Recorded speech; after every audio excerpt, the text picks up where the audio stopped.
What struggles are you having or had with yourself while pursuing and studying the strand of home economics?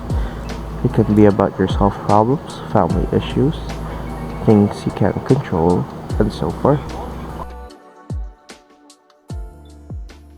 Can't stress enough, like back then, nung 2017, 2018, every midterm and final exam, we would ask to do recipe testing. We had to buy the ingredients ourselves, so like, trying to budget vegetables, spices, and meat was like, I hate that. I couldn't. The vegetables easy. They're cheap if you know the person selling them anyway.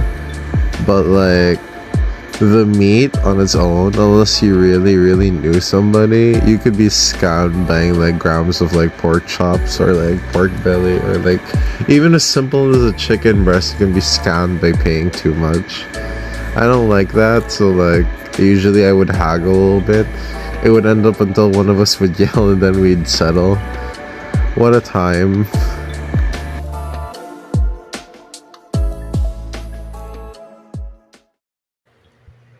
As a HE student, ano ang mga naging struggles ko? Marami. Isa na din yung pagme-memorize.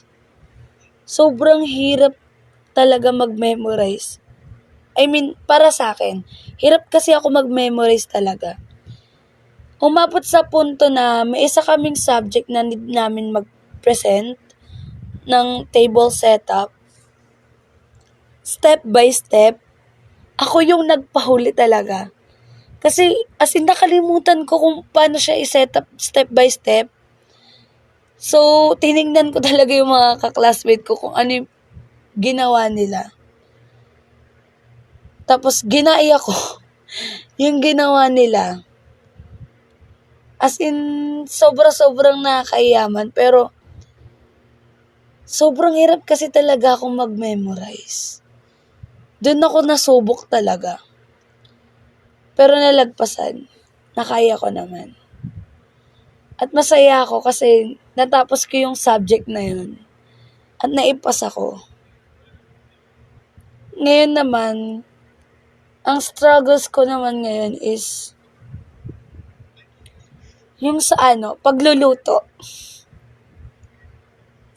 Actually, sa pagluluto, hindi talaga ako totally magaling. Sa pagluluto, onti lang po kasi talagang alam kong lutuin. Kaya, isa rin sa mga dahilan kaya kinuha ko talaga tong HE. Para, mas mapalawak pa yung, kaalaman ko sa pagluluto.